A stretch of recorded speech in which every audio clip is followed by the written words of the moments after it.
Friday, May 7th, 1915. 14 minutes past 2 in the afternoon. 11 miles off the old head of Kinsale on the southern coast of Ireland. The torpedo struck at 14 minutes past 2 in the afternoon, and in 18 minutes the world changed forever. Captain William Thomas Turner stood on the bridge of RMS Lusitania that bright May afternoon in 1915, scanning the southern coast of Ireland through weather so clear it seemed a gift from Providence itself. The great ship cut through calm Atlantic waters at 18 knots, her 4 massive funnels streaming smoke into an impossibly blue sky. Below decks, nearly 2,000 souls moved through their final moments of peacetime innocence, unaware that they were passengers not merely on a luxury liner but on history's most profound moral boundary. In the wardrooms, children played. In the first-class smoking room, men debated the distant war as if it were a sporting match happening to someone else. In the veranda café, sunlight poured through tall windows onto white tablecloths where passengers finished luncheon service, their silverware catching the light like signals from a world that was already gone. Captain Turner did not yet know that 20 miles to starboard, in the cold green darkness beneath the surface, Kapitänleutnant Walther Schwieger peered through the periscope of Unterseeboot 20, his finger resting on the mechanism that would transform maritime warfare to international law and the very definition of civilized conflict in a single, irreversible act. The age of total war was about to announce itself, not through the thunder of artillery or the clash of armies, but through the drowning of children in sight of land. This is the story of how the rules died. Act 1. The Illusion of Immunity. 3 years earlier, on a golden September morning in 1912, the idea that passenger ships might become legitimate military targets would have seemed not merely improbable but grotesque, a violation of every principle that separated civilization from barbarism. The laws of naval warfare, codified in the Hague Conventions and refined through centuries of maritime tradition, were explicit and seemingly inviolable. Warships could be sunk without warning. Merchant vessels carrying contraband could be stopped, searched, and if necessary destroyed, but only after passengers and crew were safely removed. Passenger liners occupied a protected category above even armed merchant ships. They were floating cities, sanctuaries of neutrality, vessels that carried the implicit guarantee of safe passage that had governed sea travel since the age of sail. To attack a passenger ship without warning, to send women and children to the bottom without offering rescue, was considered an act so barbarous that no civilized nation would contemplate it. The British Admiralty understood this calculus perfectly. When war erupted in August 1914, they immediately began equipping merchant vessels with concealed naval guns, knowing that submarine commanders operating under prize rules would be forced to surface before attacking, exposing themselves to counterfire. They established a system of Q-ships, innocent-looking merchant vessels crewed by naval personnel and bristling with hidden weapons, designed to lure U-boats into surface engagements they could not win. And they used passenger liners, the largest and fastest vessels in the British merchant fleet, to transport weapons, ammunition, and other war material across the Atlantic, calculating correctly that Germany would not dare attack ships carrying American passengers. It was a brilliant strategy, predicated entirely on the assumption that certain moral boundaries would hold. The assumption was wrong. Admiral Hugo von Pohl, chief of the German naval staff, announced the policy in February 1915 with bureaucratic precision that concealed its revolutionary nature. The waters around Great Britain and Ireland would be declared a war zone. Every enemy merchant vessel found within that zone would be destroyed, and it would not always be possible to warn crews and passengers before attack.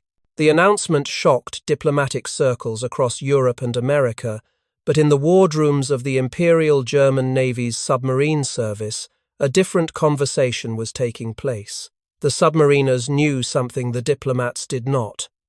The technology had changed. The rules had become operationally impossible. Kapitänleutnant Walther Schwieger understood this with the clarity that comes from having nearly died for the old rules.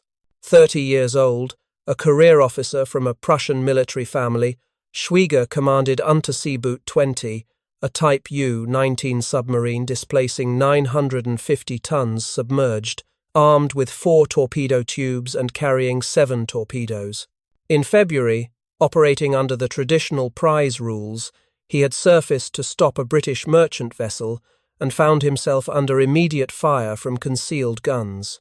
He crash-dived with seconds to spare, listening to shells splash into the water above his pressure hull, understanding with perfect certainty that the old laws had created a tactical situation that was effectively a death sentence for submarine commanders who honoured them, surfaced to give warning, and you died. The British had made sure of that. The mathematics of submarine warfare made the moral crisis inevitable. A U-boat on the surface was slow, vulnerable, and nearly defenceless. Its deck gun was useful only against unarmed targets. Its hull was thin steel wrapped around fuel tanks and battery compartments. A single well-placed shell could send it to the bottom. Submerged, however, a submarine was nearly undetectable by the technology of 1915, and its torpedoes were absolutely lethal. The weapon system worked perfectly in one mode and was suicidally vulnerable in the other. There was no middle ground. Either you surfaced and honoured the traditional laws of war while exposing yourself to certain death, or you struck from below without warning. The technology had eliminated the space where chivalry could exist.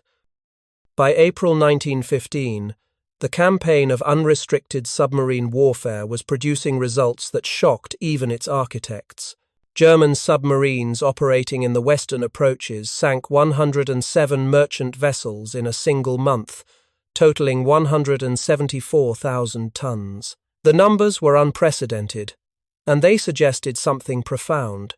Britain was an island nation that imported 60% of its food, and virtually all of the raw materials that sustained its war economy. Sever those supply lines, and the war would end regardless of what happened on the Western Front. Grand Admiral Alfred von Tirpitz, architect of German naval policy, calculated that sinking 600,000 tons of shipping per month would starve Britain into surrender within 6 months. The submarines were proving they could reach those numbers. The campaign was working. But the moral cost was accumulating in ways that tonnage statistics could not capture. Each sinking without warning produced newspaper headlines, diplomatic protests, and accumulating outrage. Neutral nations, particularly the United States, watched with growing alarm as the laws that had governed naval warfare for centuries dissolved into a new doctrine that treated merchant sailors and passengers as legitimate casualties. President Woodrow Wilson, determined to keep America neutral, sent increasingly stern diplomatic notes to Berlin, warning that German submarine policy was creating a situation that could not be tolerated indefinitely. The German government responded with legalistic arguments about military necessity and British provocations, but beneath the diplomatic language, a larger question was emerging. Could a weapon be so effective that it became unusable? Could military efficiency become a strategic liability if it violated the moral sensibilities of watching nations? The Lusitania embodied this paradox perfectly. Launched in 1906, she was a masterpiece of Edwardian engineering, the world's largest and fastest ocean liner, a floating symbol of British technological supremacy and commercial dominance. Her dimensions were staggering: 787 feet long, 31,550 tons displacement, capacity for 2,268 passengers and 860 crew. Powered by 4 direct-acting steam turbines developing 76,000 horsepower, driving 4 propellers, capable of sustained speeds of 25 knots. She held the Blue Riband, the unofficial prize for the fastest Atlantic crossing, and she represented the pinnacle of civilian maritime technology.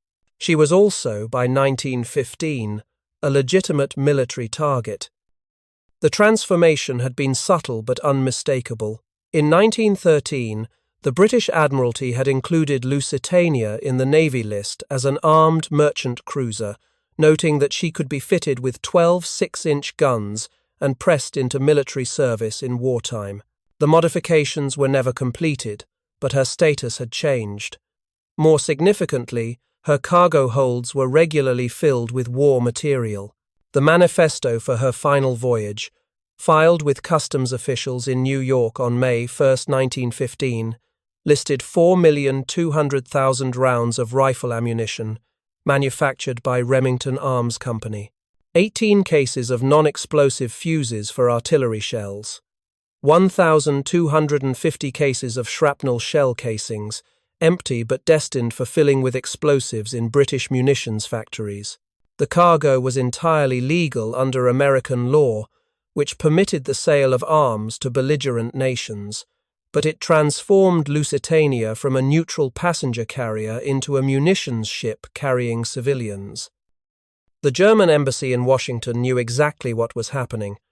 On the morning of May 1st, as passengers boarded Lusitania in New York, the embassy published a notice in 50 newspapers along the eastern seaboard. The wording was precise and chilling. Travelers intending to embark on the Atlantic voyage are reminded that a state of war exists between Germany and her allies and Great Britain and her allies. The zone of war includes the waters adjacent to the British Isles. Vessels flying the flag of Great Britain or any of her allies are liable to destruction in those waters. Travelers sailing in the war zone on ships of Great Britain or her allies do so at their own risk. Most passengers dismissed the warning as bluster. Some treated it as a macabre joke. Charles Laureate, a Boston bookseller travelling to London on business, saw the notice and laughed. "I have never heard of such a thing," he told a friend. "They would not dare." Captain Turner, informed of the warning by the Cunard Line office in New York, was equally dismissive. Lusitania could outrun any submarine. Her speed was her protection. The idea that Germany would actually torpedo a passenger liner carrying American citizens was, in Turner's estimation, unthinkable. Not because they lacked the capability, but because they lacked the suicidal recklessness to provoke American intervention in the war. 1,266 passengers boarded in New York. 129 were American citizens. 129 human shields, whether they knew it or not, protecting several thousand tons of ammunition. Among them was Alfred Gwynne Vanderbilt, millionaire sportsman and one of the richest men in America; Elbert Hubbard, philosopher and writer; Charles Frohman, theatrical producer; Marie Depage, Belgian nurse and war hero, travelling home after a fundraising tour; and 129 children, including 39 infants. The crossing was smooth and uneventful. Lusitania made good time, averaging 21 knots despite fog in the mid-Atlantic. Passengers settled into the comfortable rhythms of ocean liner travel, the elaborate meals and deck games and evening entertainment that made transatlantic crossings feel less like transportation than like vacation. The war seemed very far away. On May 6th, as the ship approached the Irish coast, Captain Turner received a series of wireless messages from the Admiralty in London. German submarines were active in the southern Irish Sea. The submarine U-20 had sunk 3 vessels in the past 2 days. All ships were advised to maintain maximum speed, steer a zigzag course, and avoid headlands where submarines might lurk.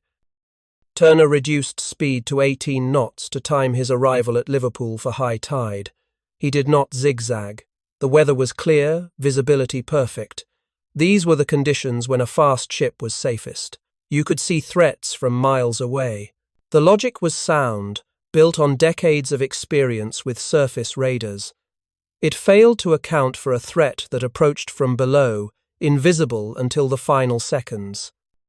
Act 2. The Kill. Walther Schwieger had been at sea for 7 days, and the patrol was turning into a disappointment. U-20 had departed Emden on April 30th with orders to operate in the western approaches, the funnel of ocean traffic approaching British ports from the Atlantic. The mission parameters were clear. Sink enemy shipping. Show no mercy. The unrestricted warfare policy was in full effect. But the sea is vast and targets are finite, and by May 7th, Schwieger had only 3 torpedoes remaining, having expended 4 on smaller merchant vessels. He was contemplating the return voyage, calculating fuel reserves, when at 1300 hours, his lookout spotted smoke on the horizon. Schwieger's log entry, preserved in German naval archives, captures the moment with technical precision. 1300 hours. 4 funnels and 2 masts of a steamer appear on the horizon bearing northwest. Ship proceeds toward Galley Head, travelling at approximately 22 knots. Clear visibility, calm sea, bright Sunday. The target was perfectly positioned, heading directly toward U-20's position, making no evasive maneuvers. Schwieger ordered battle stations and began his approach, submerging to periscope depth, maneuvering to achieve a firing angle. Through the periscope, the profile of the ship became unmistakable. 4 massive funnels, black hull, extraordinary size. There was only one ship in the British merchant fleet with that silhouette. Some accounts claim Schwieger hesitated, that he recognized Lusitania and understood the implications of what he was about to do. His log contains no evidence of hesitation. At 1400 hours, with the range closed to 700 meters, conditions perfect, the target's bow crossing his periscope view from right to left, Schwieger gave the order. Torpedo 1. Fire. The G-type torpedo weighed 1,540 kilograms, carried a warhead containing 210 kilograms of hexanite explosive, and traveled at 40 knots. It was set to run at a depth of 3 meters. The range was so close that impact came in less than a minute. Captain Turner was on the starboard bridge wing, taking a bearing on the old head of Kinsale, a headland marking the approach to Queenstown. The afternoon was crystalline, the kind of weather that makes captains grateful for their profession. The Irish coast lay green and beautiful to starboard, close enough to see individual buildings. Liverpool was less than a day away. In a few hours they would be in safe waters, protected by destroyer escorts. The war had been kind to them. Then the ocean exploded. The torpedo struck on the starboard side, forward of the bridge, between the first and second funnels. The detonation was heard as far as 15 miles away on shore, a deep, underwater boom that rattled windows in Kinsale. Passengers on deck described a massive column of water and debris shooting higher than the funnels, a fountain of seawater mixed with pieces of the ship's superstructure, fragments of cargo, and things that would not be identified until later. The impact created a shock wave that travelled through the steel hull like a bell being struck, throwing passengers off their feet throughout the ship. Turner felt it through the deck plating. A massive shudder, followed immediately by a 20-degree list to starboard. Before he could process what had happened, there was a second explosion. Larger, deeper, a catastrophic detonation from somewhere inside the ship that seemed to tear the vessel apart from within. What happened in those seconds remains one of the great forensic mysteries of naval warfare. The single torpedo strike should not have been fatal. Lusitania had a double hull, watertight compartments, the most advanced damage control systems of any civilian vessel afloat. She was built to survive multiple torpedo strikes. Royal Navy officers who later reviewed the sinking could not explain how a single hit could destroy a ship of Lusitania's size and strength. The only explanation was the second explosion, and the only source for a secondary blast of that magnitude was the cargo. 4,200,000 rounds of rifle ammunition, each cartridge containing a small charge of powder, 1,250 cases of shell casings, 18 cases of fuses. The manifesto described the cargo as non-explosive, and technically it was. The shell casings were empty. The fuses were non-explosive types. But 4 million rounds of ammunition, if ignited by a torpedo blast and confined within the steel compartments of a ship's hold, would create an explosion of devastating power. Modern analysis suggests that the torpedo strike ruptured one or more of the forward cargo holds, igniting the ammunition in a confined space, creating a blast that blew out the ship's side plating and destroyed her forward structural integrity. The evidence is circumstantial but compelling. Something exploded with enough force to doom the largest passenger liner in the world in less than 20 minutes. Turner grasped the situation with the terrible clarity of experience. The list was increasing. Already 25 degrees. Water was flooding into the ship somewhere forward at a rate that suggested massive hull damage. The engines were still running, the propellers still turning, driving thousands of tons of seawater into the wound. He ordered full astern, trying to halt the ship's forward motion, but the turbines took time to respond, and time was the one resource he did not have. The list kept increasing. 30 degrees, 35. Below decks, the scene was chaos descending into catastrophe. The torpedo impact had knocked out electrical power throughout most of the ship, plunging interior spaces into darkness. Passengers in their cabins found themselves trapped in tilting rooms with jammed doors and no light. The list made movement almost impossible.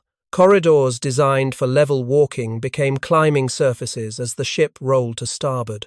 Passengers clawed their way upward toward boat decks, hauling themselves along railings, stepping over the bodies of those who had fallen. Children screamed. Stewards tried to maintain order but had no information to give.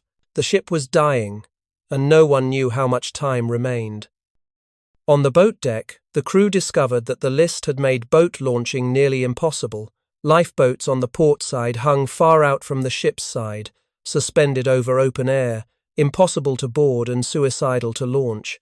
They would crash into the ship's side on the way down. Lifeboats on the starboard side pressed against their davits, crushed by the angle of the deck, some unable to be moved at all.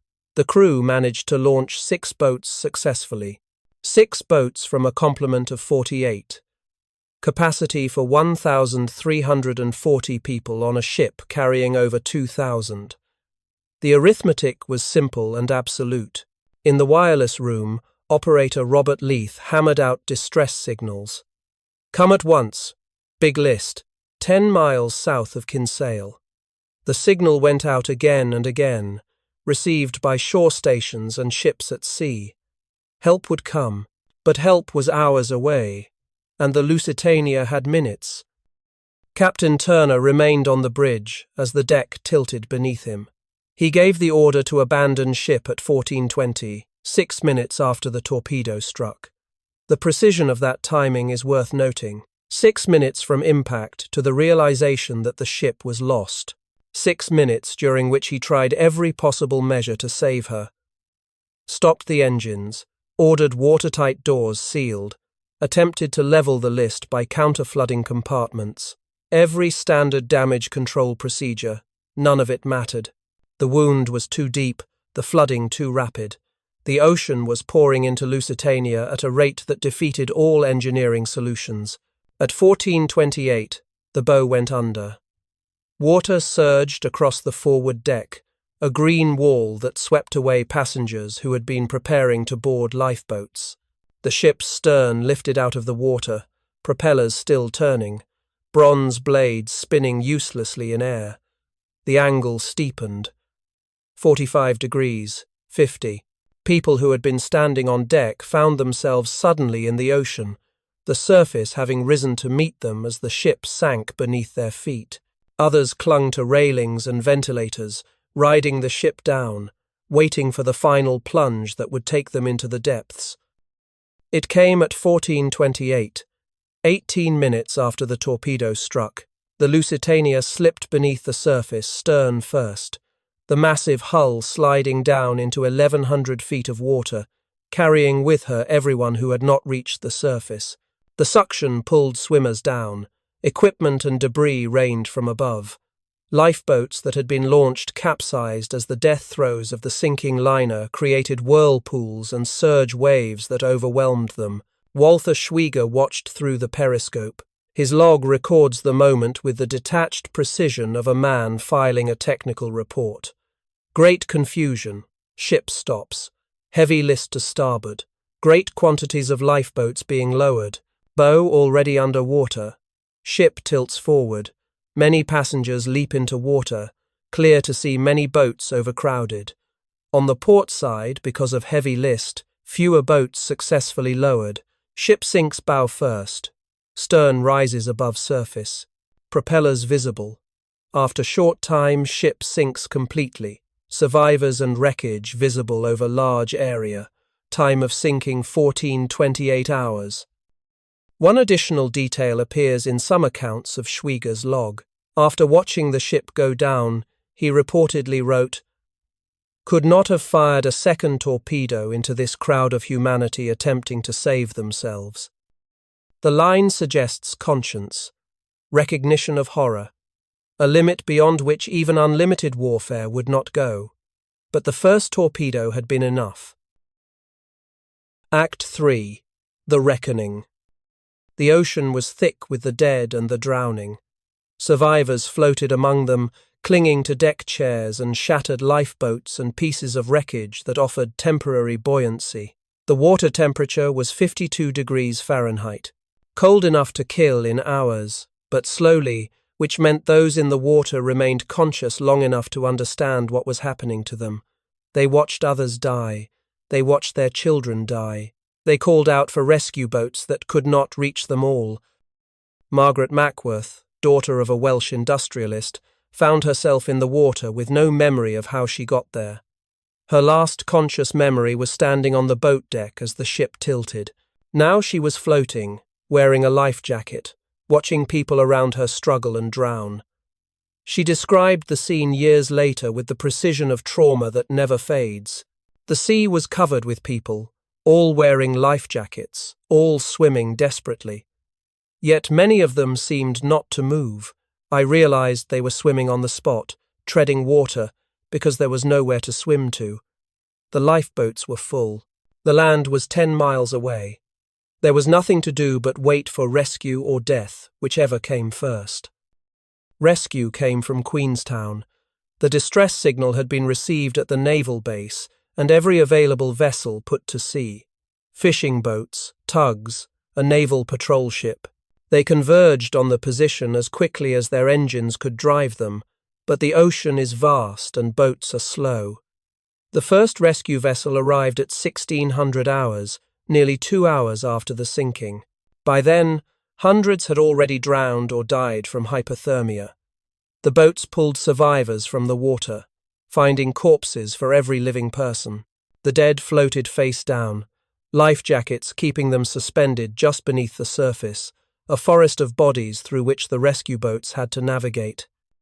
They brought the survivors to Queenstown, carried them on stretchers, wrapped them in blankets, laid them out in the town hall and the churches and any building large enough to hold them. The survivors lay there shivering, eyes staring at nothing, unable to speak about what they had seen. Medical personnel moved among them, trying to warm them, treating injuries, identifying the dead. The bodies came ashore for days afterward, washed up on beaches along the Irish coast, pulled from the water by fishing boats. 1,198 dead from a ship's complement of 2,068, 58% casualties. The numbers were worse for certain groups.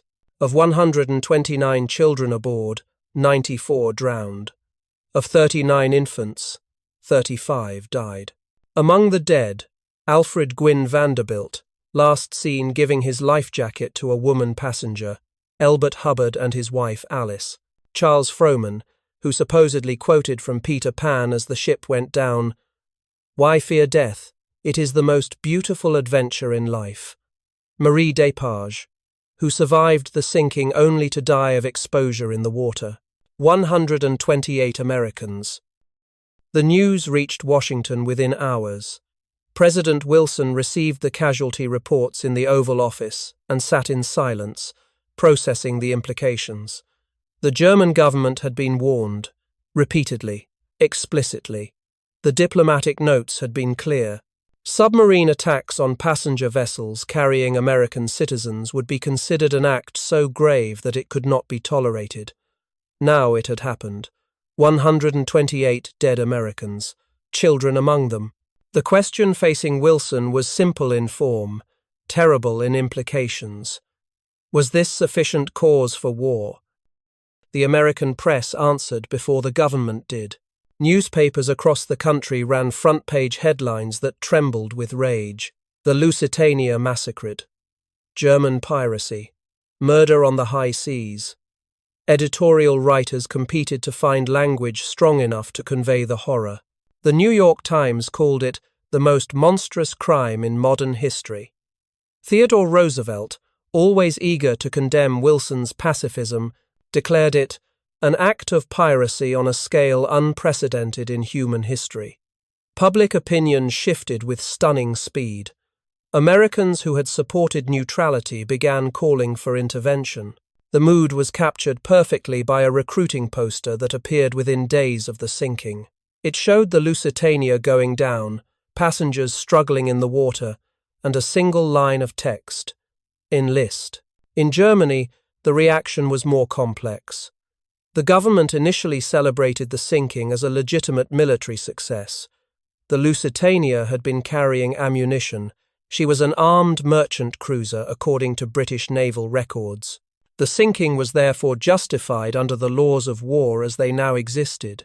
A commemorative medal was struck, showing the Lusitania sinking on one side and death-selling passenger tickets on the other, a grotesque piece of propaganda that would later be used by British recruiting offices to illustrate German barbarism.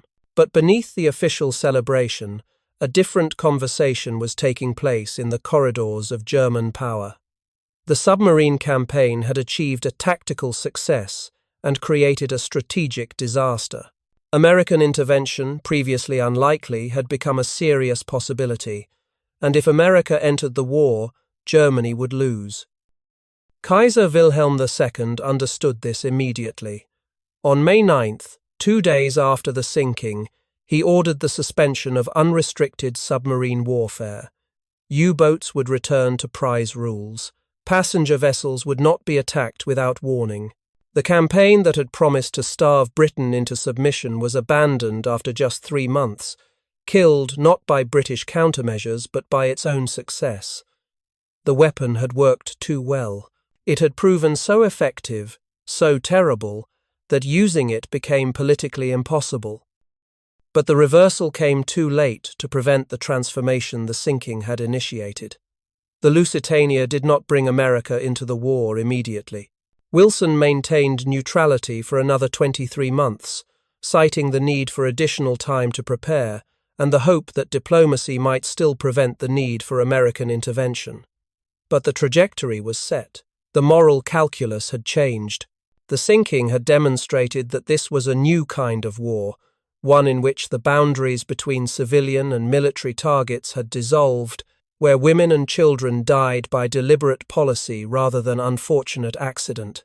America could not remain neutral in a conflict that had abandoned the rules that made neutrality possible. On April 6, 1917, 23 months after the Lusitania went down, the United States Congress declared war on Germany. The vote was not unanimous. 56 members of Congress voted against intervention, citing many reasons, but among those who voted for war, the Lusitania was invoked again and again. It had become a symbol, shorthand for everything the war had come to represent. The death of innocence, the collapse of international law, the emergence of warfare so total, so unrestricted, that it threatened the foundations of civilization itself. The American Expeditionary Force that arrived in France in 1918 numbered 2 million men. They brought with them industrial resources, fresh troops, and the decisive weight that broke the strategic stalemate on the Western Front. Germany surrendered in November 1918, exhausted and defeated, unable to match the combined strength of Britain, France, and America. The war that German strategists had hoped to win through submarine blockade ended in German defeat, and the Lusitania's torpedoing could be traced as one link in the causal chain that led from stalemate to surrender. Walther Schwieger did not live to see the defeat. He died in September 1917 when U-88, his new command, struck a British mine in the North Sea and went down with all hands. He was 33 years old. His log from the Lusitania patrol survived in naval archives, a technical document recording tonnages and kill times and firing solutions. Nowhere in it does he express regret. Nowhere does he question the orders he followed or the policy he implemented. He was a naval officer executing his mission according to the rules as they had been redefined by commanders far above his rank. The moral responsibility for the sinking travelled up that chain of command to offices in Berlin, where men who had never seen the ocean decided that passenger ships would become legitimate targets in pursuit of strategic objectives. Captain William Turner survived. He was rescued from the water by a passing patrol boat, pulled aboard unconscious, suffering from hypothermia. He recovered and faced a board of inquiry that questioned his decisions in the hours before the attack. Why had he reduced speed? Why had he not zigzagged? Why had he sailed so close to the coast?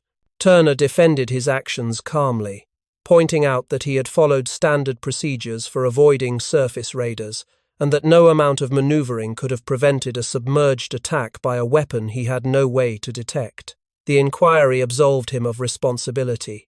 The sinking was an act of war, not negligence.